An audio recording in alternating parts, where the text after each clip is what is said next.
Shalom Bapak Ibu yang diberkati Tuhan, kita jumpa kembali dalam FM Osaka, Ilmu Mongso Fellowship, obrolan santai keluarga Allah. Malam hari ini kita akan belajar firman Tuhan dari Yohanes 1. Bapak Pendeta Stano Kaletan akan membawakan eksposisi untuk Yohanes 1. Ya. Silakan Pak Stano. Baik. Ya, shalom Bapak Ibu. Ya, shalom. Terima kasih Bu Ayu, Pak Freddy, teman-teman. Nah, pada malam ini saya ingin menyampaikan satu eksposisi Yohanes 1. Berarti ini merupakan satu pembelajaran pemulaan dari Yohanes. Nah, saya ingin menekankan tentang latar belakang daripada Injil Yohanes. Ya. Nah, Injil Yohanes ini adalah kanonik, tapi ini memiliki gaya dan struktur yang membuat unik dan berbeda dengan ketiga Injil lain dari Markus, Matius, dan Injil Lukas. Ya. Dan Injil Yohanes ini menekankan tentang keilahian Yesus sebagai anak Allah. Ya. Dan Injil Yohanes ini tidak ada Injil lain yang menekankan sifat kemanusiaan sekaligus keilahiannya di dalam Injil ini, ya. Nah, penulisan Injil Yohanes ini antara 40 sampai 170 Masehi dan penulisnya adalah Yohanes anak Zebedius. Nah, konteks surat Injil ini surat ini ditujukan kepada persekutuan umat yang berpusat kepada Yesus dan murid-muridnya. Di dalam terjemahan istilah dalam bahasa Ibrani ke dalam bahasa Yunani itu menjadi ciri khas, misalnya perkataan Mesias, Rabuni, Rabi, dan lain-lain. Nah, menurut Irenaeus, seorang bapak gereja abad kedua, penulis Injil ini sering kita dengar yaitu murid yang dikasihi Yesus. Ya, dalam seluruh Injil lama, nama Yohanes itu tidak disebutkan sama sekali. Ya, dan Yohanes sendiri yang menuturkan kisah-kisah di dalam Injil tersebut. Jadi tidak ada nama Yohanes dituliskan sama sekali, tidak. Nah, waktu penulisan menurut Irenaeus itu ditulis di Efesus, ya. Dan ajarannya yaitu tentang kaidah-kaidah iman, ya. Nah, berdasarkan penemuan arkeologi yang mengindikasi bahwa Injil Yohanes ini memuat detail akurat mengenai bait Allah di Yerusalem, ya. Tentu lingkungannya sekitar tahun 70-an, ya. Ketika bait Allah akan dihancurkan. Nah, maksud penulisan ini adalah untuk menawan gnostikness dengan mempertahankan suatu keyakinan apologetika, ya, apologetnya, ya, yaitu tentang kalau kita lihat di dalam Yohanes 20 ayat 31, maka yang menjadi keyakinan apologetiknya yaitu supaya kamu percaya bahwa Yesus itu adalah Mesias. Ini yang menjadi dasar apologetika daripada Yohanes bahwa Yesus itu adalah Mesias anak Allah. Supaya kamu oleh imanmu boleh hidup dalam namanya. Ya. Nah, di dalam naskah kuno Yunani, di mana Yohanes itu memakai satu bentuk waktu di dalam bahasa Yunani yang diterjemahkan di dalam percaya. Percaya ini, kata percaya ini diambil dari aorist subjektif. Ya, masa lampau, tetapi itu bisa harus dilakukan, dimulai dan dipercayai untuk kamu menjadi percaya. Ya, sehingga kamu dapat terus-terus menjadi percaya. Nah, dikatakan di dalam ayat-ayat Yohanes ini, maka kita bisa menemukan ayat-ayat yang menjadi penekanan di dalam Yohanes adalah Yohanes 1 ayat 1. Ya, yang kita akan pelajari, tetapi juga ada Yohanes 1 ayat 4 yang mengatakan bahwa firman itu telah menjadi manusia, dan ini yang menjadikan sebuah perdebatan, pertentangan di antara orang-orang Yahudi dan orang-orang percaya. Dan dikatakan di dalam Yohanes 1 ayat 14, dia diam di antara kita dan kita telah melihat kemuliaannya, yaitu kemuliaan yang diberikan kepadanya sebagai anak tunggal Bapa dengan penuh kasih karunia dan kebenaran. Ini sangat jelas sekali sebagai sebuah perjanjian yang baru yang Allah berikan. Nah, di dalam Yohanes 3 ayat 16, karena begitu besar kasih Allah akan dunia ini. Dan penekanan di dalam Yohanes 14 ayat 6, akulah jalan kebenaran dan hidup. Itulah dari buku-buku Yohanes. Nah, ada beberapa perbedaan antara Injil Sinoptik dan Injil Yohanes, yaitu tentang kalau peristiwa-peristiwa yang tercatat di dalam Injil Sinoptik, di dalam pelayanan Yesus, semuanya itu dimasukkan hal yang sama baik oleh Markus, Matius, Markus, dan Lukas. Namun Yohanes tidak mencantumkannya. Nah, yang kedua, Yohanes itu memusatkan Injilnya pada apa yang Yesus katakan dan lakukan di Yerusalem. Tetapi Matius, Markus, dan Lukas itu pelayanan Yesus di Galilea, kebanyakannya begitu. Dan Yohanes, ya, Yohanes ini melengkapi tentang kisah Yesus.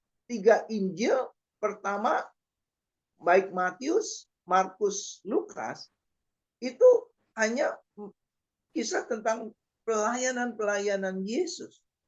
Tetapi di Injil Yohanes itu lebih fokus kepada siapakah Yesus.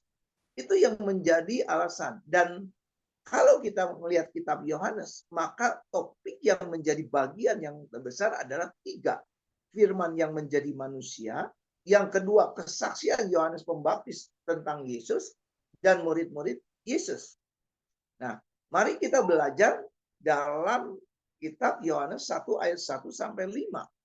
Dikatakan, Yohanes 1 ayat 1, pada mulanya adalah firman. Dan firman itu bersama-sama dengan Allah, dan firman itu adalah Allah.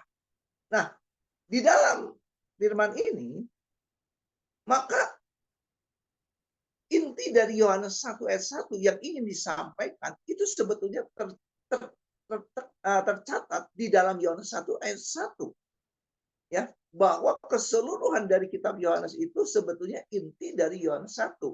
Tetapi ayat-ayat pasal-pasal selanjutnya itu membahas tentang tema-tema, ya, identitas sabda, kehidupan, terang kelahiran kembali, kasih karunia, kebenaran, wahyu Allah di dalam Yesus Kristus, Putra Allah. Nah, di dalam Septuaginta, yang pertama di alam ayat 1 ini berbicara tentang penekannya firman dan Allah. Di dalam Septuaginta ada kesamaan antara Kejadian 1 dengan Yohanes 1. Dikatakan yang dikatakan yang awal, di awal. Pada mulanya adalah firman, logos. Ya. Di dalam ayat 1 dan 2, dan firman itu berada bersama-sama dengan Allah. Secara harafiah, dalam hal ini, kata di depan dalam bahasa Yunani-nya ada kata sambung dengan pros, dengan yang berkaitan dengan Tuhan yang kita kenal di dalam theos. Jika demikian, maka gambaran Allah yang tidak kelihatan di dalam Kolose 1 ayat 15 maupun dalam Filipi 2 ayat 6, dalam rupa Allah, walaupun dalam rupa Allah, tetapi dia tidak menyetarakan, maupun di dalam Ibrani 1 dan 3 cahaya kemuliaan, maka dapat dikatakan bahwa firman itu adalah identik, dapat diidentifikasikan sebagai theos, yaitu Kristus. Struktur teks Yunani tentang penggunaan theos yang diterapkan pada firman adalah Kristus. Dalam arti deskripsi, pada mulanya adalah firman. Dan anak itu bersama-sama dengan Kristus. Dan Kristus itu anak. Maka sangat jelas sekali di dalam ayat 1 berbicara tentang bahwa firman adalah Allah. Dan Allah firman itu adalah Kristus, theos. Ya, nah, dalam praeksistensi firman logos ini berbicara mengacu kepada kekekalan. Sebelum terjadinya Yesus sudah ada. Seperti di dalam Kejadian 1 ayat 1. Pada mulanya Tuhan menciptakan langit dan bumi. Dan firman itu sudah ada sebelum semuanya dijadikan. Demikian juga dengan posisi daripada Yesus, ya. Dan dikatakan bahwa apa yang disampaikan Yohanes di dalam dalam Ibrani-nya, dikatakan bahwa firman itu adalah tidak lain dari satu pribadi, adalah Yesus. Nah, Yohanes membandingkan tentang sebuah pribadi dengan Keluaran 19 ayat 17. Yang dikatakan Musa membawa orang-orang keluar dari perkemahan untuk mempertemukan dengan Tuhan. Pada waktu itu Musa mempertemukan siapa? Tentang sebuah pribadi daripada Tuhan. Yang dinyatakan dengan kekuatan untuk mengendalikan segala sesuatu. Nah, di dalam Yohanes 1 ayat 3 sampai 5 ini berbicara tentang hakikat firman. Ya, tulis ya. Jadi saya tidak baca ayat karena ini panjang sekali. Jadi di dalam Yohanes 1 ayat 3 dan 5 ini berbicara tentang hakikat firman. Ya. Dan firman inilah yang menciptakan segala sesuatu seperti dalam Kejadian 1 ayat 1. Subjeknya adalah sama. Kalau Kejadian 1 ada Elohim, maka di dalam Yohanes ayat 2 adalah Tuhan, Kristus, Theos.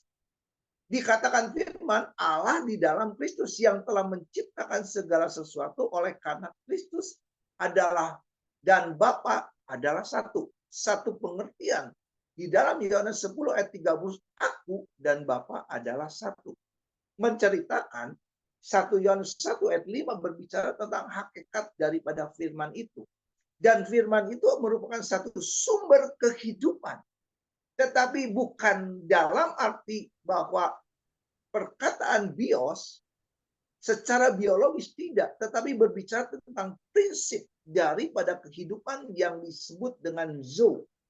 Dan kehidupan adalah terang manusia, the light of the man, yang dikatakan bahwa terang itu bersinar di dalam sebuah kegelapan. Nah, sebenarnya Yohanes ini membandingkan Kejadian 1 ayat 1 dan 4. Pada Kejadian 1 dan 4, ketika pada mulanya Allah menciptakan langit dan bumi, dan dunia pada waktu itu dalam kegelapan dan kosong, lalu Allah menciptakan terang, dan terang itu begitu baik. Tetapi di dalam pengertian bahwa Yesus adalah terang, dia bersinar di dalam kegelapan manusia, dalam sebuah pengertian Yunani berbicara bahwa terang itulah yang membuka pikiran, hikmat, solusi untuk mengatasi segala persoalan. Ya.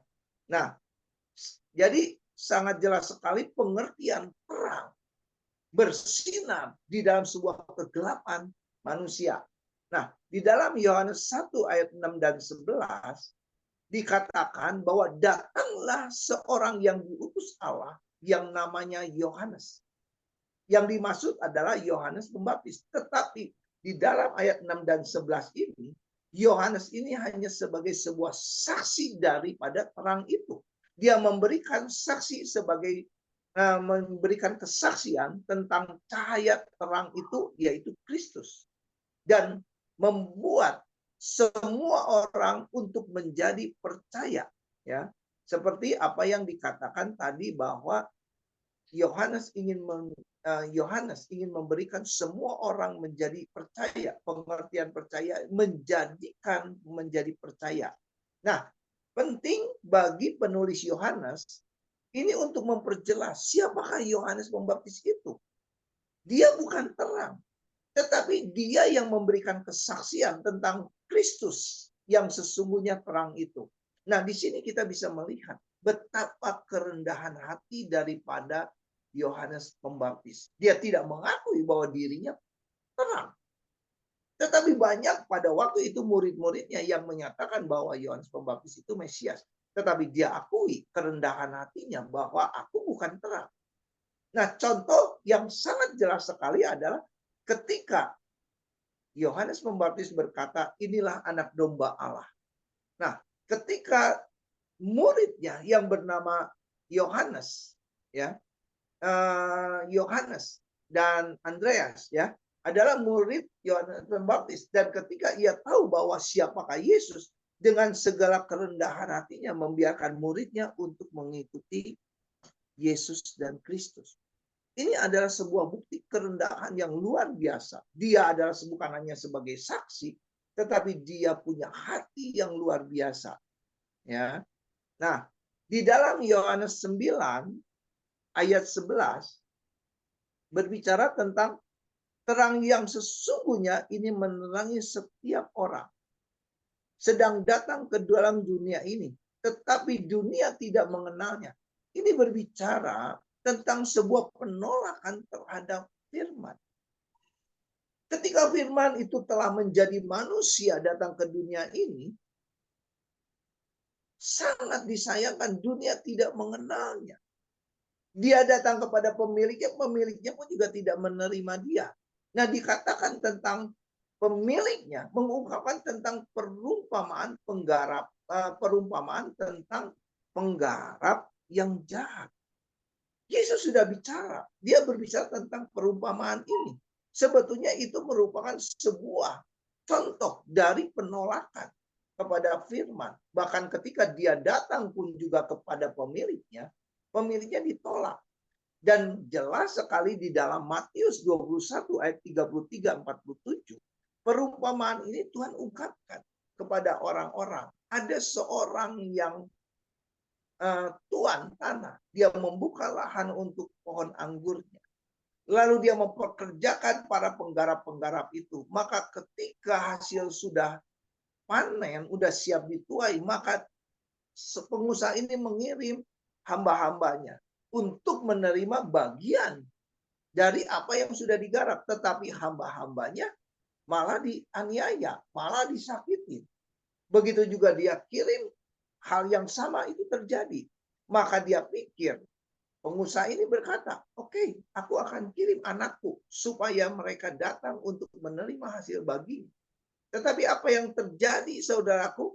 Ya, si anaknya ini malah dibunuh. Dia punya pemikir penggarapnya berkata bahwa ini kesempatan baik. Kalau aku bunuh ahli warisnya, maka warisan ini akan menjadi milik aku. Itulah sebuah gambaran penolakan akan firman yang Yesus katakan di dalam Matius 21 ayat 33 dan 41.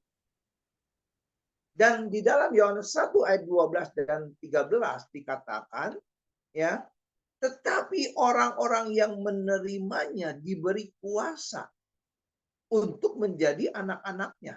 Nah, di dalam Yohanes ayat 12 dan 13 ini menekankan tentang penerimaan firman. Siapa orang yang mau menerima dia, dia mempunyai hak untuk menjadi anak-anaknya. Dan percaya di dalam namanya, maka anak-anaknya ini maka anak-anaknya ini akan menjadi anak-anak Allah. Melalui sebuah kelahiran baru dilahirkan dari Tuhan. Nah, di dalam sebuah pengertian, di dalam ayat 12 dan 13 ini berkata tentang penerimaan Kristus untuk mempercayai namanya. Yang digambarkan di dalam sebuah iman. Iman yang menerima Yesus sebagai Allah dan Juru Selamat. Dan ketika seorang menerima hak untuk menjadi anak-anaknya, nah perkataan anak-anaknya ini mempunyai satu pengertian tekna atau teknos, ya, yang artinya dilahirkan. Tetapi dalam sebuah pengertian bukan dilahirkan secara jasmani, tetapi kelahiran rohani, sebuah pengakuan. Dan gambaran ini diambil dari sebuah perumpamaan tentang anak yang hilang. Kalau kita lihat di dalam Lukas 15 ayat 31, maka kata ayahnya kepada anakku, engkau sudah bersama-sama dengan aku. Segala kepunyaanku adalah kepunyaanmu. Pengertian yang dimaksud dengan teknos ini, anak-anak ini mempunyai hak bahwa kepemilikan dia, bahwa aku yang punya, engkau pun yang punya. Ya, jadi pengertian hak penerima itu sebagai anak-anak Allah mempunyai satu pengertian yang demikian. Nah, dikatakan ya di dalam Yohanes 1 ayat 14, dikatakan firman itu telah menjadi manusia dan diam di antara kita, dan kita telah melihat kemuliaannya, yaitu kemuliaan yang diberikan kepadanya sebagai anak tunggal Bapa yang penuh kasih karunia dan kebenaran. Nah, ketika Yohanes menyampaikan bahwa firman itu menjadi manusia, inilah yang menimbulkan pertentangan di antara orang Yahudi. Bagaimana mungkin Allah yang begitu statusnya begitu ditinggikan oleh orang Yahudi, begitu sangat dikuduskan, ketika Yohanes menyampaikan firman itu telah menjadi manusia, ini menjadi sesuatu hal, wow, ini sesuatu hal yang nggak mungkin, bahkan menjadi sebuah polemik di antara mereka. Orang Yahudi tidak terima dan terima, apalagi untuk mempercayai bagaimana mungkin bahwa Allah menjadi manusia. Nah, ini yang menjadi hal yang menjadi sesuatu hal pertentangan pada waktu itu. Dan dikatakan diam di antara kita. Perkataan diam di antara kita ini adalah tinggal di antara kita. Skenos, skaino, ya, yang mempunyai arti pemahaman yang disampaikan oleh Yohanes ketika mereka tinggal di sebuah kemah perkemahan. Ya, mereka diam di kemah-kemah pada waktu zaman dahulu ketika dia berpindah-pindah satu tempat. Dia tinggal di kemah-kemah tabernakel, yaitu melambangkan sebuah hadirat ilahi. Ya, pengertian skenos itu tinggal, itu kehadiran Allah di dalam kehidupan kita. Nah, jadi dapat dimengerti, tetapi tidak dapat dimengerti oleh orang Yahudi. Orang Yahudi tidak terima itu. Tetapi bagi orang yang percaya, kita memahami bahwa Yesus Kristus di dalam Roh Kudus tinggal dalam kehidupan kita. Nah, di dalam Yohanes 1 ayat 15 dan 18 ini berbicara tentang menjadi saksi, ya, dari sebuah tatanan baru kasih karunia. Saya bahkan Yohanes memberikan kesaksian tentang dia dan berseru, katanya, inilah dia yang kumaksud ketika aku berkata, kemudian daripadaku akan datang dia yang telah mendahului aku, sebab dia telah ada sebelum aku. Jadi dalam satu pengertian, inilah sebuah kesaksian bahwa Yesus itu, Kristus itu adalah ada sebelum aku. Karena itu selayaknya kita menerima kepenuhannya untuk menerima kasih karunia demi kasih karunia. Sebab hukum Taurat diberikan oleh Musa, tetapi kasih karunia dan kebenaran datang oleh Yesus Kristus. Tidak seorang pun yang pernah melihat Allah, tetapi anak tunggal Allah yang ada di pangkuan dia yang mengatakannya. Jadi di dalam ayat 15 dan 8 ini berbicara tentang sebuah kesaksian yang disampaikan merupakan sebuah tatanan baru, yaitu tentang kasih karunia.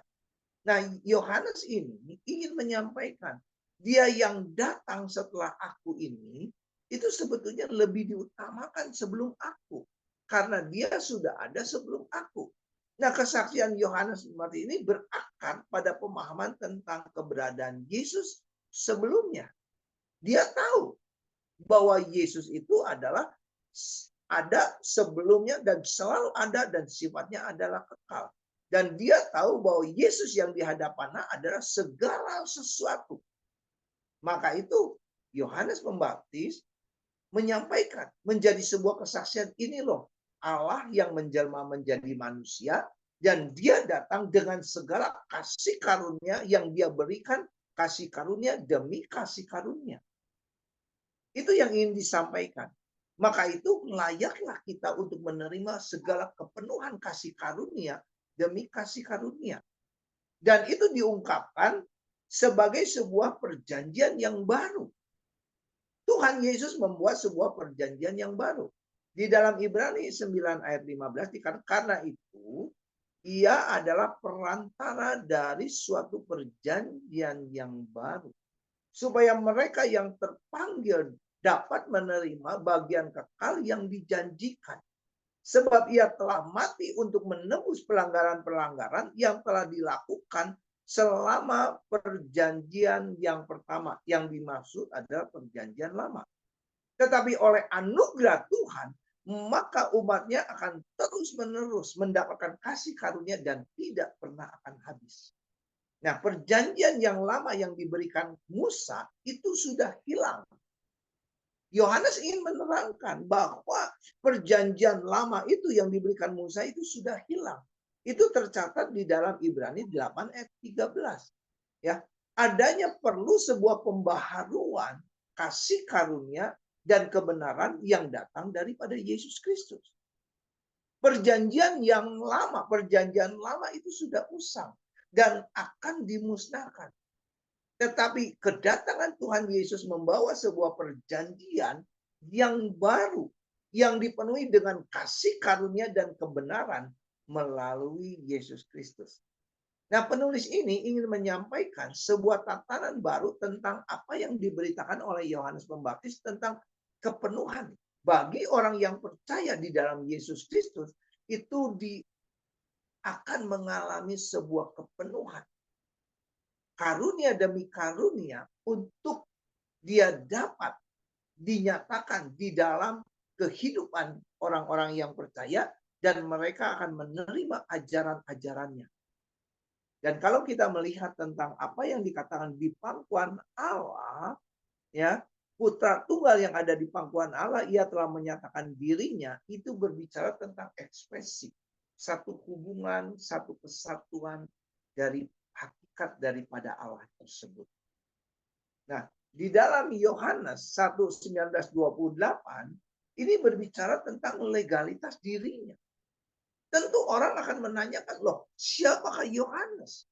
Demikian juga kita. Ketika kita akan melayani di satu tempat yang kita pernah, mereka akan mempertanyakan, mana identitasmu? CV kamu mana? Coba berikan. Pasti akan ada itu. Ya, demikian juga saya baru sekali datang dari Lampung untuk mengadakan sebuah seminar seprovinsi di Lampung. Ketika dia minta, dia tanya tentang legalitas saya. Jadi saya sampaikan kepada mereka, dan begitu juga ketika orang-orang itu bertanya kepada, loh, siapa engkau? Yohanes Pembaptis. Ya, ketika saudaraku yang dikasih, ketika dipertanyakan, tentu Yohanes memberikan tentang hak, mandat, dan legalitas pribadinya. Nah, itu tercatat ketika mereka bertanya, siapakah kamu? Ya, tanya orang Yahudi itu. Ya, nah, Yohanes itu jujur, dia menyampaikan dengan identitas yang sesungguhnya. Tetapi bukan satu pribadi daripada Yohanes Pembaptis, tetapi dia adalah utusan yang dikatakan di dalam Yesaya 40 ayat 3. Bahwa Yohanes menjelaskan dia mempersiapkan jalan untuk Tuhan. Tetapi dia tidak membicarakan tentang siapakah pribadi dia. Nah, lalu legalitas dia, kenapa engkau lakukan baptisan? Ya, sebagai tugasnya dia sedang mempersiapkan jalan bagi Tuhan. Bukankah Kristus itu adalah kudus? Maka semua orang yang akan menyambut dia harus menyucikan dirinya, maka dia lakukan. Dia mempersiapkan baptisan untuk supaya orang-orang bertobat. Hidup di dalam sebuah kebenaran. Idenya atau misalnya intinya bahwa membersihkan diri untuk menyambut kedatangan Raja atau kerajaan Allah di muka bumi ini. Itu yang menjadi legalitas pribadi daripada Yohanes. Tetapi mandat yang diberikan juga diakui oleh Yohanes. Bahwa dia tidak bohong. Sekalipun murid-muridnya berkata, ada yang berkata bahwa Yohanes Pembaptis itu adalah dia. Tetapi dia katakan bahwa aku ini bukan Kristus. Mereka bertanya, apakah engkau Elia atau nabi-nabi? Dia katakan juga, bukan. Pertanyaannya, kenapa mereka menyebut Elia dengan Yohanes? Nah, dikatakan gini, bukan Kristus. Yohanes berkata, kenapa dia katakan bahwa dia tahu siapakah dia? Tentu dia berkata fokus dirinya adalah untuk memberikan kesaksian tentang Kristus. Di dalam Yohanes 1 ayat 7 dan 15. Tetapi dia mengungkapkan bahwa Mesias itu telah datang. Nah, menurut Clementine, ya, pada tahun 2000-nya, ada murid-muridnya yang mengaku bahwa Yohanes ini adalah Mesias. Tidak. Dia katakan itu tolak, itu tidak benar. Nah, ketika dia berkata, apakah kamu Elia? Pertanyaan mereka ini mengatakan Elia atau nabi lain. Wajar. Kenapa begitu? Karena mereka mengasosiasikan bahwa Yohanes itu Elia yang dibuatkan oleh para nabi, ya, bahwa Elia akan datang pada hari Tuhan. Itu tercatat di dalam Maleakhi 4 ayat 5. Sorry ya, teruskan ya Bu ya. Ini udah 1920. Ya, di dalam Maleakhi 4 ayat 5 dan 6. Dan dikatakan Yohanes Pembaptis ini punya kepekaan untuk membaca pikiran mereka. Dia mengatakan aku bukan Elia. Nah, di dalam namun Yesus mencatat bahwa arti tertentu Yohanes adalah Elia. Kalau kita lihat di dalam Matius 11 ayat 13-14, sebab semua nabi dan kitab Taurat bernubuat tentang tampilnya Yohanes. Jika kamu menerimanya, ialah Elia yang akan datang itu. Elia yang akan datang itu. Ini sebuah sebetulnya konfirmasi, tetapi dia tidak mau. Lalu saudaraku, ya, lalu orang Farisi itu bertanya tentang otoritas Yohanes. Sorry ya, ini mungkin kita jangan lihat, kita fokusin dah. Nah, orang-orang Farisi bertanya tentang otoritas Yohanes. Mengapa engkau membaptis bukan Yesus? Ya, dia katakan tugas dia adalah membawa pertobatan untuk menyambut Yesus, mempersiapkan jalan bagi yang esa. Itu sesuatu hal yang wajar. Dan kalau kita lihat di dalam Yohanes 1 ayat 29-34, ini berbicara tentang kesaksian Yohanes tentang Yesus adalah anak domba Allah. Ya, sebenarnya ini merupakan satu proklamir. Lihat anak domba Allah yang menghapus dosa dunia. Ini sebuah proklamir. Mendeklarasi, memproklamirkan bahwa Yesus dia telah datang. Bahwa dia adalah Allah yang menghapus dosa dunia. Dan pernyataan itu setelah 40 hari mereka berpuasa. Dan Yohanes menyampaikan tujuannya adalah dia akan mengalami sebuah penderitaan, pengorbanan, kematian di kayu salib. Hanya satu tujuan, yaitu untuk menebus dosa manusia. Tercatat di dalam Yohanes 3 ayat 16. Dan ibarat ini sebagai sebuah lambang pengorbanan anak domba. Kalau kita lihat pengorbanan ini, maka kita akan melihat tentang penggenapan rencana Tuhan sejak awal. Dari Kejadian 3 ayat 15, proto evangelium, tentang lalu di dalam ayat 21, Kejadian 3 ayat 21, ketika dia memakaikan ketelanjangan daripada Adam. Dan ini adalah tipologi juga anak domba Allah yang ketika itu Abraham sebagai menggantikan posisi Ishak di dalam Kejadian 22 ayat 13. Inilah yang menjadi kesaksian. Inilah yang sebagai sebuah pengumuman bahwa Yesus akan mati sebagai korban atas dosa manusia. Nah, tanggungan menjadi dosa tunggal ditimpakan kepada Yesus dan semua orang yang mendengar menangkap maksud daripada Yohanes ini. Dan Yohanes berkata bahwa siapa yang menerima dan mempercayainya bahwa Yesus dalam segala kekekalan adalah Yesus adalah Allah yang kekal.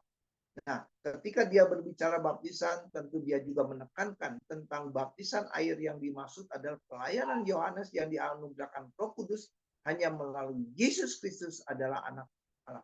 Yohanes 1 ayat 18. Dia yang sempurna menyatakan sifat kepribadian daripada Allah.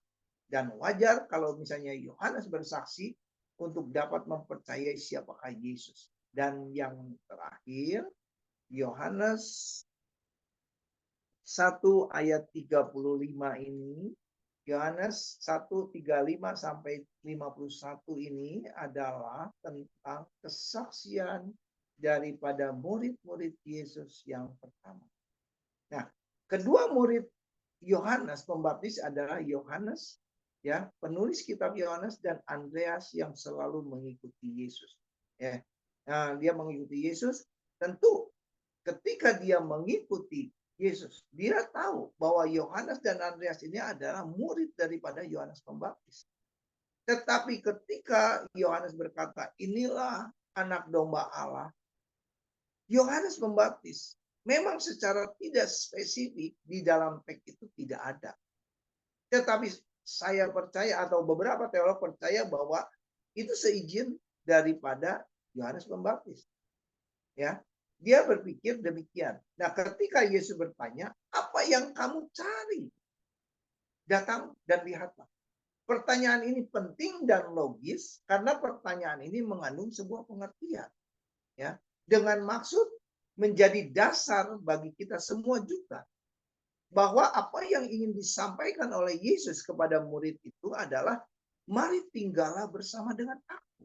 Bukan kepada Yohanes yang yang statusnya adalah sebagai manusia. Tetapi yang ingin Tuhan katakan bahwa inilah saatnya engkau tinggal di dalam. Karena dialah yang akan memberikan keselamatan, pengajaran, pengertian, dan kehidupan yang kekal. Nah, tentu hal yang wajar juga untuk mengetahui motivasi untuk mengikuti Yesus. Sungguh-sungguh atau tidak. Nah, Yohanes Pembaptis ini menyadari dengan sangat siapakah Yesus. Yesus adalah segala-galanya. Sehingga ketika muridnya mengikuti Yesus, Yohanes malah memberikan kesempatan yang terbaik untuk mengikuti Yesus. Ketika Yesus mengundang Yohanes dan Andreas untuk menjadi bagian kehidupannya, maka itu kesempatan yang terbaik. Mereka bisa menerima sebuah pengajaran, mereka bisa mendapatkan pelatihan dari siapakah Yesus. Dia adalah Allah. Nah, ketika Andreas pertama kali menemukan saudaranya sendiri Petrus, ada rasa ingin mempertemukan kepada Yesus. Seperti apa yang tadi dikatakan oleh Pak Freddy, suhu kita. Ya, itulah karakter daripada Andreas. Ketika dia bertemu dengan orang lain, maka Andreas ini dia selalu membawa seseorang kepada Yesus, termasuk Petrus. Dia selalu membawa kepada Yesus untuk menerima keselamatan. Dia mengatakan, dia bersaksi, dia Yesus adalah Mesias juru selamat dunia yang dinantikan semua orang. Dan manusia sangat butuh keselamatan. Nah, saat memberikan nama baru kepada Simon, itu pun juga ya menjadi bagian, dan Yesus tahu bahwa Petrus ketika diperkenalkan oleh Andreas, maka Petrus dijadikan tongkat. Dia batu karang di mana aku akan mendirikan gerejaku dan Allah maut tidak akan menguasainya. Ini sangat jelas. Dan di dalam ayat 43, ketika keesokan harinya, ketika Yesus akan pergi ke Galilea, lalu dia menemukan Filipus dan berkata, ikutlah aku. Filipus ini berasal dari Bethsaida, sekota dengan Andreas dan Petrus. Sebenarnya Petrus sudah pernah bertemu dengan Filipus. Hanya ketika di dalam Yohanes 1 ayat 43, ini ajakan resmi untuk dia menjadi murid Yesus. Dan Filipus ini menemui Natanael dan berkata, kami telah menemukan dia yang ditulis oleh Musa di dalam Taurat oleh para nabi, yaitu Yesus dari Nazaret, anak Yusuf. Lalu Natanael berkata, ketika dia diperkenalkan, lalu katanya, adakah hal yang baik yang bisa dihasilkan oleh dari Nazaret? Lalu Filipus berkata, mari dan lihatlah. Dan Yesus melihat Natanael datang ke arahnya dan berkata tentang dia, sesungguhnya inilah orang Israel yang tidak ada tipu di dalam diri. Mungkin saudara bertanya, loh Natanael itu siapa? Natanael ini adalah orang yang sama yang kita kenal dengan Bartolomeus. Berkata kepadanya Nabi, engkau adalah anak Allah dan Anda adalah Raja Israel. Itu berdasarkan perjanjian lama. Jadi sangat jelas sekali bahwa Natanael ini adalah Bartolomeus. Dan Yesus berjawab kepadanya, karena aku berkata kepadamu, aku melihatmu di bawah pohon ara, tempat di pohon-pohon. Apa hubungannya dengan pohon ara? Biasanya pada zaman-zaman dahulu, pohon ara itu adalah tempat perteduhan, di mana tempat itu berdoa, tempat itu merenungkan firman Tuhan. Dan Yesus tahu, kamu percaya. Nah, kamu akan melihat hal-hal yang lebih besar. Itu yang dikatakan Yesus. Sesungguhnya aku berkata kepadamu, selanjutnya kamu akan melihat surga terbuka dan malaikat-malaikat naik dan turun ke atas manusia. Dan Natanael berkata dengan tulus dari Nazaret, Tuhan, berilah pujian sebagai orang yang tanpa tipu muslihat, tidak pakai topeng. Dialah orang Israel sejati. Konfirmasinya Mazmur 32 ayat 2. Ya. Nah, kekaguman Natanael akan dirinya Yesus. Dan Yesus menyatakan bahwa masih banyak hal-hal yang engkau akan lihat. Dan Yesus menjanjikan kepada Natanael suatu tanda yang lebih besar daripada apa yang dilihat sebelumnya, dan melihat surga terbuka seperti mimpi. Daripada Ayub di dalam Kejadian 28 ayat 28, dia melihat ada sebuah tanda. Ya. Dan Yesus adalah mediator antara Tuhan dan manusia. Dan ini adalah tanda yang lebih besar, dan Anda akan melihat hal-hal yang lebih besar. Itu yang disampaikan oleh Yesus kepada Natanael. Dan mungkin di dalam kitab Yohanes tidak dijelaskan. Tapi mungkin ini menjadi perenungan pada saat Natanael berada di pohon ara. Dalam kematawan Allah, dia bisa mengetahui apa yang dipikirkan oleh Natanael. Nah, kesimpulan dari Yohanes 1 ayat 1 dan murid-muridnya yang pertama tentang identitas Yesus, bahwa Yohanes Pembaptis adalah saksi yang mendeklarasikan bahwa Yesus adalah anak Allah. Dia adalah anak Allah yang diurapi, yang unik, ya, yang unik, dan dia adalah sudah ada dan kekal. Dan keunikannya bersama Roh Kudus, dia adalah anak domba Allah yang kita kenal di dalam nama Yesus Kristus.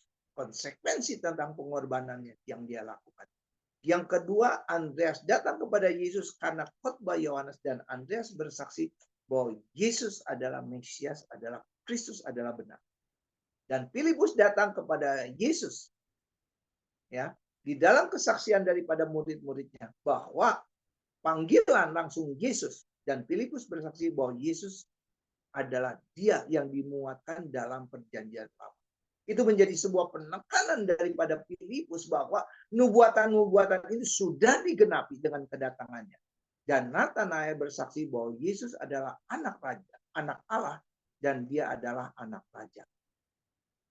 Sekian kesimpulan daripada Yohanes 1 ayat 1 dari 1 sampai 51. Terima kasih, Tuhan Yesus memberkati. Saya akan berdoa. Terima kasih Bapa, Engkau Allah yang baik. Engkau sudah memberikan pemahaman kepada kami tentang eksposisi daripada Yohanes 1 ini. Tuhan, kami percaya apa yang hamba-Mu sampaikan banyak kelemahan kekurangan. Tetapi kami percaya pada persekutuan doa malam ini, kami berkumpul dengan hamba-hamba Tuhan, dan hamba-hamba Tuhan akan menambahkan. Terima kasih Bapak, di dalam nama Tuhan Yesus kami berdoa, haleluya, amin. Ya, terima kasih Ibu Ayu. Amin, thank you, Tuhan Yesus berkati. Terima kasih Mahong. Terima kasih Pak Ya, Pendeta. saya hanya minta penambahan pertanyaan-pertanyaan, saya rasanya kurang siap, baru datang. Oke, terima kasih, Tuhan Yesus berkati. Tuhan Yesus memberkati. Terima kasih Terima kasih. Pak Pendeta Stano Kalitan. Sekarang tiba saatnya kita untuk diskusi. Saya berikan waktu bagi Bapak Ibu yang mau menambahkan atau yang mau bertanya atau diskusi. Silakan Bapak Ibu.